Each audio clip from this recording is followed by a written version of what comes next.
sense of gratitude, which I owe to my beloved country, for the many honors it has conferred upon me, and yet still more for the confidence with which it has supported me. And here, perhaps, I should end. However, a deep concern for your welfare and a growing sense of danger urge me to offer some strongly personal opinions, which I feel are critical to your continued happiness as a people. The unity of this government is dear to you. I know this, and justly so. For this unity is the foundation of your real independence. It is the support for your tranquility at home, for your peace abroad, for your safety and prosperity, and most of all for the liberty which we so highly prize. But it is easy to see how, in the future, many cunning strategies will be employed with the sole purpose of undermining this need for unity. It will be attacked by internal and external enemies constantly and actively, even covertly and insidiously. But remember, the name American, which belongs to all of you, must always excite more pride, more loyalty than any of the names of your local states or your groups or your ethnic backgrounds. Because you see, with slight shades of difference, you all have that same Christian religion, the same manners and habits, political principles. You have in common cause fought and triumphed together. The liberty and independence which you now possess, that too is the result of common experience. But all these are more than outweighed by your personal motives for preserving this unity. And yet, my friends, I am deeply concerned about these things that could disturb our union.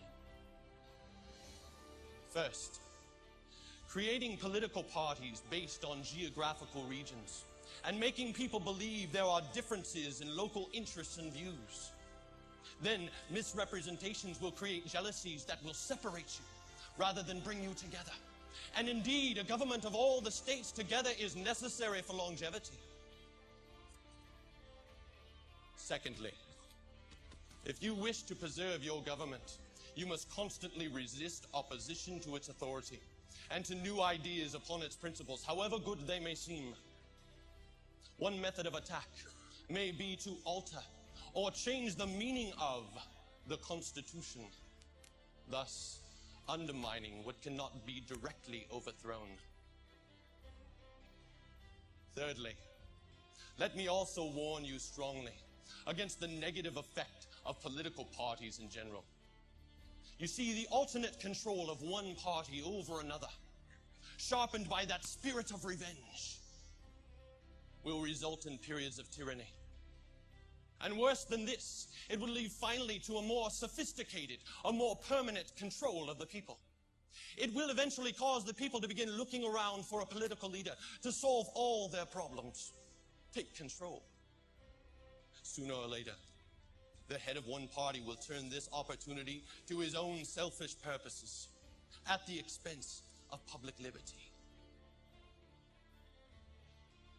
Fourthly, of all the factors that lead to political prosperity, religion and morality are indispensable supports. A person cannot claim to be a patriot if he tries to subvert these great pillars of human happiness, these firmest props of the duties of men and citizens. A volume, my friends, cannot trace all the connections between religion and morality with public and private well-being. So let me ask you simply, where is your security?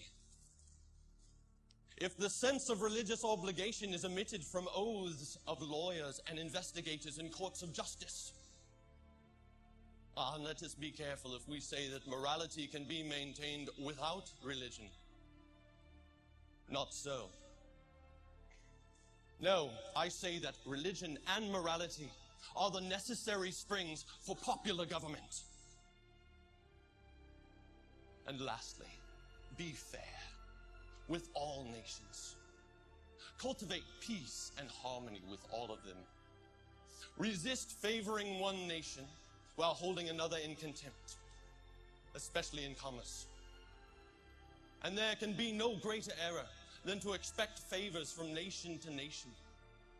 This is but a misguided dream.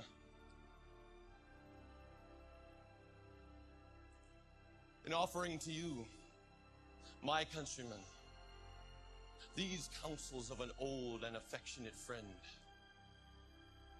I can only hope that they will make a strong and lasting impression.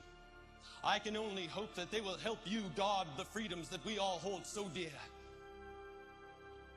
And I am looking forward to the pleasant influence of good laws under a free government with you, my friends, and my fellow citizens.